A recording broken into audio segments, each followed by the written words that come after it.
the uterus. Gonna show you fellas exactly what I got on the truck, and that's it. So these are Auxbeam Spotlights, and then this we got a winch on there. Winch, and it hooks onto like trees and stuff to help pull cars and motorbikes and stuff out of the mud. Winch doesn't actually work. Winch is by Adventure Kings. It's broken 3 times and I don't know what's going on with it now. I need to take it to bit. Something inside the actual winch, the solenoid's good.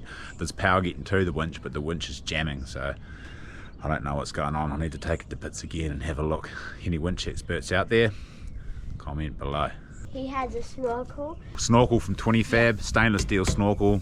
Awesome. I don't have an airbox, a custom airbox inside. It just goes into the original airbox at this stage, which works fine. This is the canopy. There's a hose here to wash your feet and stuff.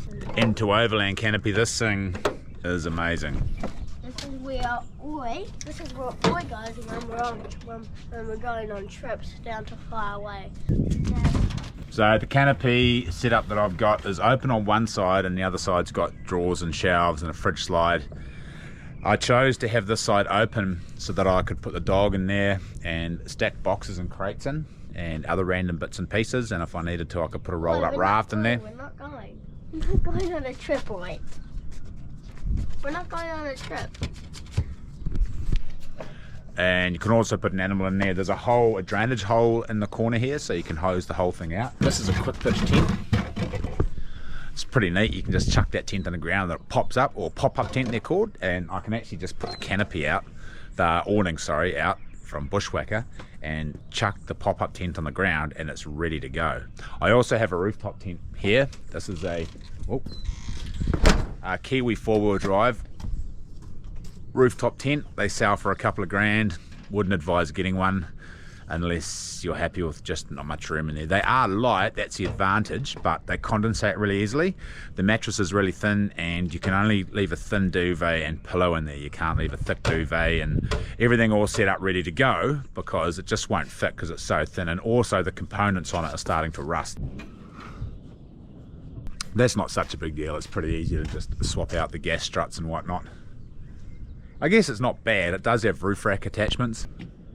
I just saw these ones pop up on Grab One or Grab a Deal or something like that. I thought, oh, that's a relatively cheap rooftop tent. And I was after a hard alloy tent, a hard top, so I could put stuff on top, put roof racks on top, and a roof box and kayaks and so on and so forth. So it's good, but I think you can get better rooftop tents. Toolboxes. Dad. So these toolboxes under the canopy are bloody awesome. A lot of storage room. I keep chains in one side for the vehicle, so they stay in there full time, so that if I ever get stuck I can just whack the chains out, put the chains on, and away we go. There's a 55 litre water container in the headboard, and you just fill that up with a hose, plug the hose and fill it up, and then you got water on tap. And you can also plug, I've got a Jilka hot water tap system that runs through the gas, and you can have hot water for washing dishes. Bloody awesome. And you can fill it up with the Jilka as well from a creek on the side of the road or a river. Also there's vents, removable covers in here for the dog box, so that just comes off and on, and this does too. And you can have 2 monsoon covers in here, on here, or just the one. I just choose to run with the one, and then I've also got the other cover, just sits up on the side here, so I can swap them out if need be. Come on, Oi. Oi thinks we're missioning. Oh, she's straight back in. So these crates are really good, and I keep a bunch of different things in there. Sometimes I'll have 4 crates, sometimes 2, sometimes 1, but generally in the crates there's a bunch of camping gear. There's seats and the Jilka hot taps in this one, and then this one's just for miscellaneous equipment, cooking equipment and whatnot. There's a power stove that I use for cooking. Right, what else we got? This, and then you can just open the rooftop tent up there. There we go, so quick access with the ladder, and this is where the Jilka hot tap sits on the back. That's the gas caliphant. It just clicks in there right above the gas bottle, and then on the other side I've got a little attachment for the shower, and the shower head just sits in there. We've also got a jerry can holder, or this holds our small water container that we use for drinking, just in case we fill up the washing water, the 55 litre from a creek that may not be okay to drink. We keep some drinking water in here. It also fits 2 boxes of beer and rubbish and whatever else you want in there. You could probably put a small dog in there too. We need to fill it up. It's a bit empty, eh? It's really empty. It can't even... So on this side, this is my kitchen. Yes.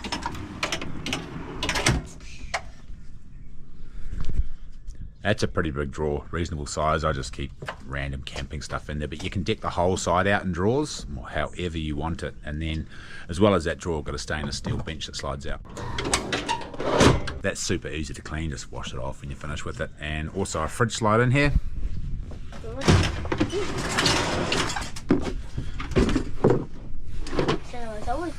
That fridge slide is designed to, they can make them whatever size you want actually, but this one's designed to take an ARB fridge that I haven't got. I just use a chili bin and it seems to work just as good, because I can take the chili bin in and out and use the chili bin as a seat as well. It's pretty handy. You can pull this thing out. Yeah, smack it back in. That fridge slide can also be used as a table. It's pretty good when camping. We pull that out, take the chili bin out, and we've got a whole surface area to cook on. And if it's raining, you can actually just shelter under this little canopy door there. Or you can get the bushwhacker awning. This thing is awesome. This extends all the way from the front of the truck, so from the front of the bonnet, it comes out all the way around, right round to the far corner on the back of the truck, all the way around the very back there. Or... Oh yeah, if you've got 4 kids and mum and you can't fit everyone in the truck, you just chuck a couple of kids in the back there, and the cops don't even know because they don't really look in the back. Hi. And you can strap them in with, I've got tie downs in the back for the kids. I've got a plug in here as well that I can plug a little diesel heater in, plugs in, and then I can heat the rooftop tent or the pop-up tent. That's to hold the gas. I actually backed into a road sign, and that's why there's a big dent in the corner. I didn't see it, I was reversing, and there was a stop sign. I didn't stop for the stop sign, I knocked the stop sign over, and I had to get out and put it back up and jam rocks and stuff back in to hold it upright. It was alright. It didn't break, it was just in real soft soil. So that's what that ding is in the corner. I crashed, first time in years. Back to the canopy. This is the power system I've got. It's a Redarc 1000 watt pure sine inverter. BC DC charger or a DC DC? I think it's BC DC charger, and that draws power from the main battery. And that shows what it's running at the moment, and then there's a switchboard here too that you can power a whole bunch of accessories on. Currently I've just got 3. I've got the lights for the canopy doors. These are extremely bright, and there's a switch in here so that when you close the canopy doors the lights turn off. So you can leave them on full time, and then when you open the door, the light's on, you can see everything you're doing. Or you can turn them off independently. They've got touch switches there. There we go. But extremely bright lights. They're perfectly adequate for camping and cooking and all the rest of it. There's also an underdrawer bench that sits under the back of the tray, which brings me to my next point. There's also a tray under here, so pretty easy to take this canopy on and off.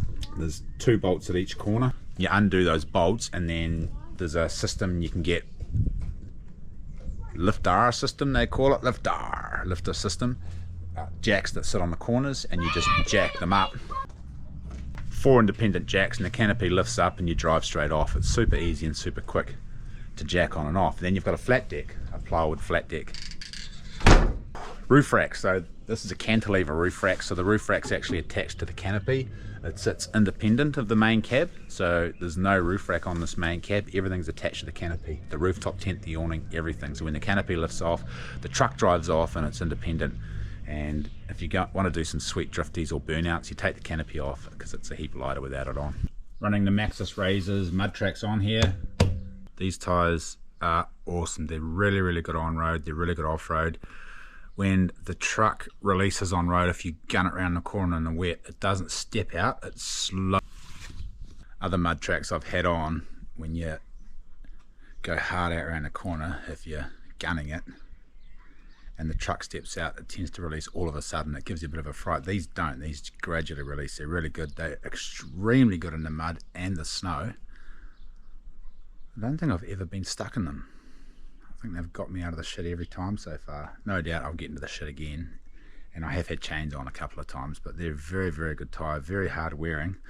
I haven't used them right down to they go flat yet, so I don't know how many Ks I'm going to get out of them, but I'm very happy with them so far. I'm actually due to rotate them. On the front of the truck I've got a Grundini suspension, I think. It's a 3-inch lift front and back. It's not bad, but it's starting to corrode. It's only been in here a year and a half and it's already starting to get a bit rusty and the paint's all flaking off. Under Armour we've got AC Fab bash plates. Very, very high quality, very strong, very robust, and it looks mean as too. There's a rocker bar, bull bar on the front. It's okay, it's not super grunty. I wouldn't go bumping into any bulls. I guess it's a winch bar, not a bull bar. It's not super strong, and the lights are already starting to crap out. Only one indicator works on the actual bull bar. They just get water inside every time I drive through rivers, which is not very often. Running a UHF radio in there with a GME aerial. I actually hardly ever use that because not many other people are rocking radios. I just got it because I thought it was cool and I always wanted a radio in my truck to talk to other four-wheel drivers, but I used it about 3 times, and twice I got told to get off the channel because it was the road workers channel. I was just trying to have a yarn. Got airbags from Airbag Man in there, and a 3-inch Cal off-road leaf spring lift kit on the back, which is really shit. That's why I had to get the Airbag Man airbags, because the Cal off-road is pretty light duty. It wasn't handling the jandal when the boat was on the back, unfortunately. Anyone recommend some decent 3-inch lift kits? Comment below.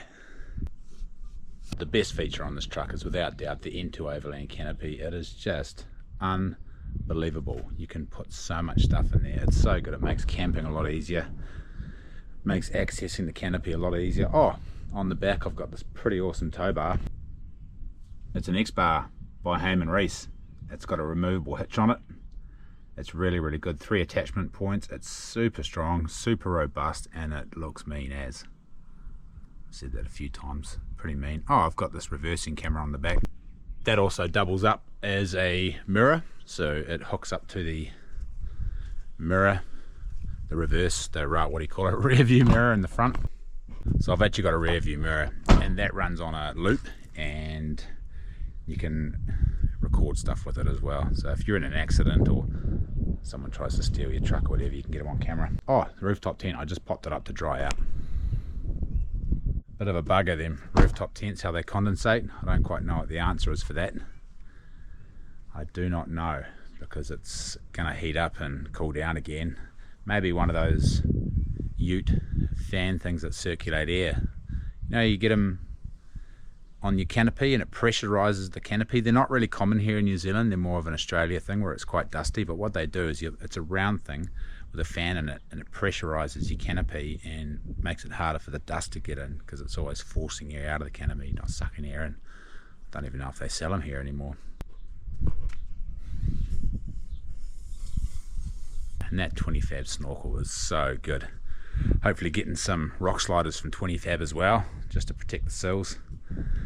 I'll go forward driving. I don't do a lot of forward driving in this, but it's good to know that when I do go off-road, it's very capable.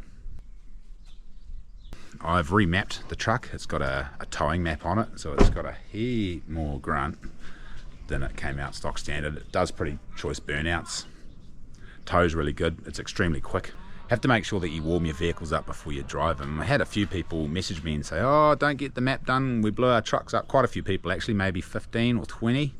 And I asked them, do you warm your truck up when you drive? And the ones that replied said, no, we just jump in and drive it. And that's probably why they blew up, because you've got to give that all a chance to go down into the bearings and for everything to expand and heat up. And if you just jump in and drive it cold, of course, you're going to put a lot of strain on those bearings. And regular servicing, super important. Maintenance.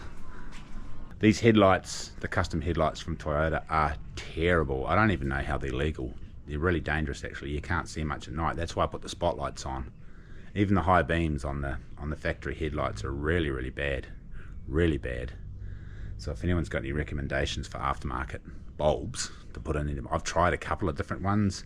I've tried LED, HID, doesn't make any difference. So they're just useless as tits on a bull. Good dog. Also, the fuel sender is faulty. Apparently that's in every 2012 model. That's pretty common. Faulty fuel sender, so I ran out of diesel quite often. Sometimes it runs out at quarter, sometimes it runs out at halfway, which is really frustrating. I've done a few walks of shame over the years. Last one just about a week ago actually. Walked 5k in the rain at 1 o'clock in the morning. Good times. Alright, have a good day. See you later. G'day mates. Ooh. Looks like it's sunny out. It's actually pissing down. Well, it's drizzling now. It stopped pissing down, but it was pissing down. The forest is pretty wet. I've got to go into the wet forest and cut a couple of kamahi poles down for tarpaulin. Supporter of things. G'day mate. To the forest. Oh, also I might have found a house. Yes, pretty excited. I don't know if I'll get it or not, we'll see, but it looks good. It's within my budget and the bank's going to loan me some money, which is great. Just got out of a hole, digged myself another one. Great little tomahawk. This is the I can't remember what this is. It's not the Halter Falls, it's another Swedish axe. Can't remember the brand. Always pretty excited. She's always excited for an adventure. Well, actually I don't know if I've got any suitable bits of wood close on hand. I might have to go for a drive. That's good because I don't really want to go into the wet bush now anyway. And save it for later. That was a good adventure, eh, Oi? Sorry mate, Oi thinks we're just going on an adventure. That was a very short-lived one. I've realised, I had a bit of an epiphany before, that I've lost quite a bit of my adventurous spirit and my adventurous nature in the last year or so while the separation's been going on. You guys probably notice as well, getting a bit soft around the edges. Yes, I apologise for that because that's affected the quality of the productions and the... I'm going to keep my boots on. Take the axe with me, get everything ready to go down to Dan's, take the tarpaulins down. Oh, they're already down there, dropped them off the other day. Set them up. All right, better grab some rope and a saw.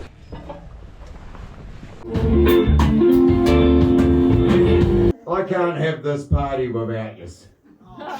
You guys are the party.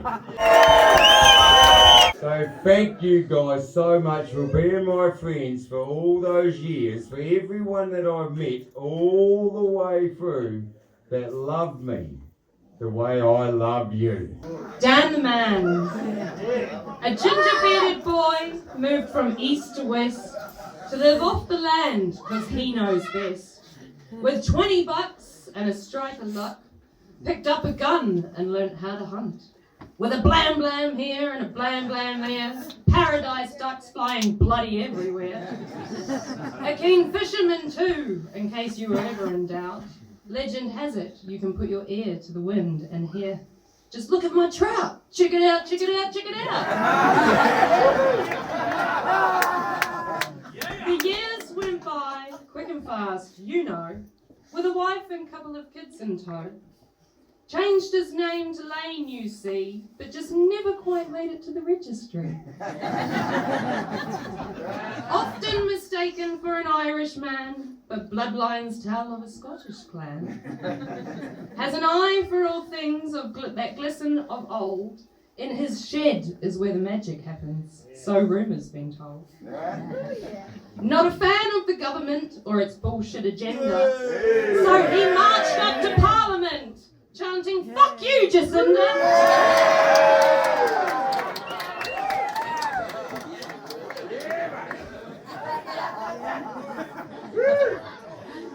He can be found wearing gumboots, rain, hail or shine. No stranger to the Burt Munro, his spoon playing is famous right down the line. He's the life of the party, I think you'd agree. Whoa! So grab your glass, grab a dram, and look at me, look at me, look at me!